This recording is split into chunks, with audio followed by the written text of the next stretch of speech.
Hello and welcome. My name is Meepolis, they, he, she, and today's pick is Blackward by Lawrence Lindell, published by Drawn and Quarterly in 2023. Blackwards was also nominated for a Lambda Literary LGBTQ+ Comics Award in 2024. I picked this title up for both my Black comics and queer comics TBRs. Content notes for some nudity, bullying, and homophobia. Keywords that came to mind: community, mentorship, nerding out, bold, and pride. The summary is, quote, Black, weird, awkward, and proud of it? Welcome to the club. Tired of feeling like you don't belong? Join the club. It's called The Section. You'd think a spot to chill, chat, and find community would be much easier to come by for nerdy queer punks.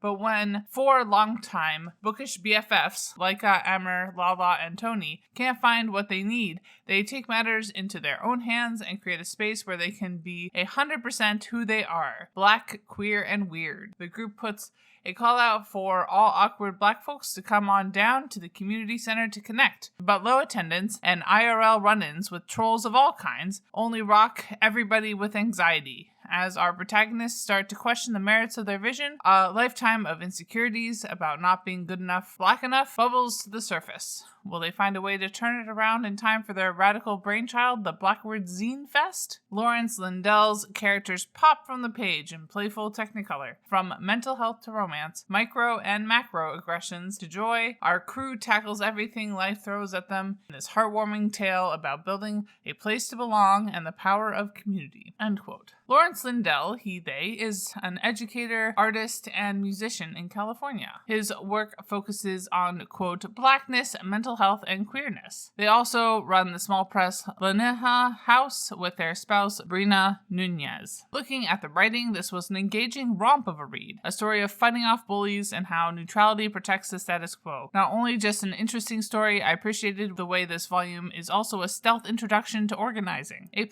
Looking at the art, it was engaging, expressive, bold, and colorful. Pumping up the text with fairly diverse but super easy to follow page layouts, each character had a distinct and expressive design. Looking at the identities and themes I like to talk about in each of my reviews, race is obviously an important aspect of Blackward, focused exclusively on a collection of Black queer nerds, their Black bookstore owner/mentor, and the Black homophobe who is determined to shut it down. Having a focus like this allowed readers to be exposed to a wide variety of Black characters who have a diversity of opinions, styles, and attitudes. Sexuality was pretty front and center, although in a different way than I usually see. An adventure story of friendship, Blackward is pretty platonic, although there is some queer flirting and pining, etc. Plus our main cast is out and proud. While I don't remember the exact location of the story coming up, a lot of elements of place are pretty important to the story, namely the community around the section, the community center that kicks the victims of bullying out, the local bookstore that not only encourages local literacy but also mentors our youngsters in how to take action. Gender also saw a decent amount of diversity. Class and disability felt the least explored. Wrapping things up, I'll definitely be keeping an eye out for any other books from Lindell. 5 stars. Bye y'all, keep reading and stand with striking workers. And Literally Graphic is created on land that should be given back to the traditional landholders,